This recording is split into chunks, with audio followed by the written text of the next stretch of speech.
survey to a Time magazine, and you're pretty sure that some old lady saw you made eye contact and she called the cops. So you try to run back to your crib, but totally forgot where it is that you live. I'm lighting the candles and giving it time, but the truth of the matter's in the back of my mind. It's an endless display of the unconscionable kind, and I'm hopelessly holding my breath.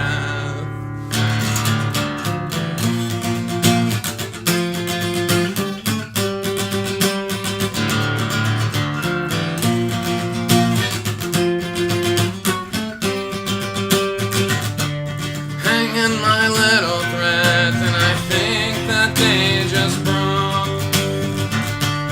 Hanging in front of the mirror and watching myself choke. Huffing some gasoline and getting it into my eyes, just to feel the burn and know that I'm alive.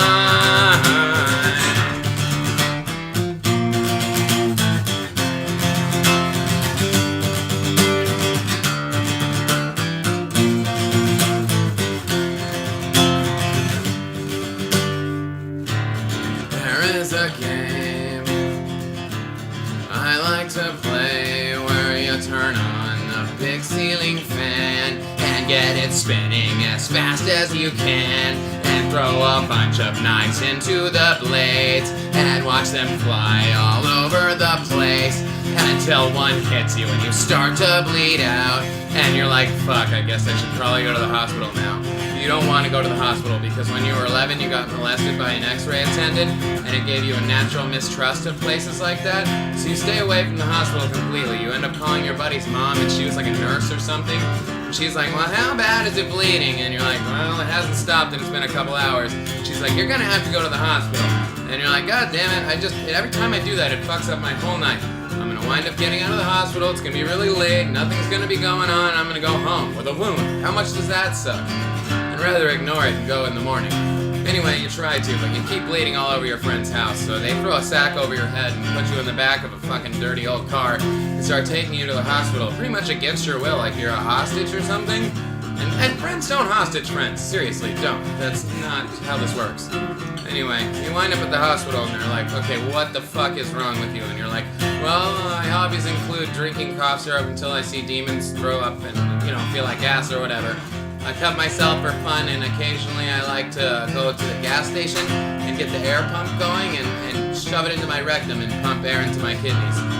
Anyway, after all that admittance, you wind up in a mattress-walled room, right? And you're like, well, maybe I should get some sleep. Maybe I belong here. But you're afraid to get some sleep because every time you get some sleep, you have dreams about trees and crystal meth and a woman staring at you and she's chasing you and the cops are there and you try to get back home, but you try to put your hand on the knob. There's too much blood on the knob and the door won't open, and you see her mom in the doorway and you're like, Mom, let me in. And she's like, no, I'm not gonna deal with this shit anymore. You're going to jail. I'm tired of dealing with you like this. You need to go to sleep. And you're like, fuck you, Mom. You don't know what's good for me. You don't know how my life is, and you haven't been there and shit. You know she has. You're just having one of those emotional moments where you just kind of feel like an asshole and you just indemnify everybody around you. Anyway, I forgot what the moral of the story is, so I'm lighting the candles and giving it time, but the truth of the matter is in the back of my mind. It's an endless display of the unconscionable kind, and I'm hopelessly holding my breath.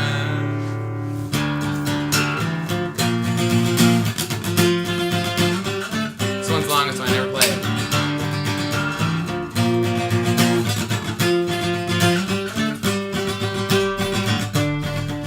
My little threads, and I think that they just broke.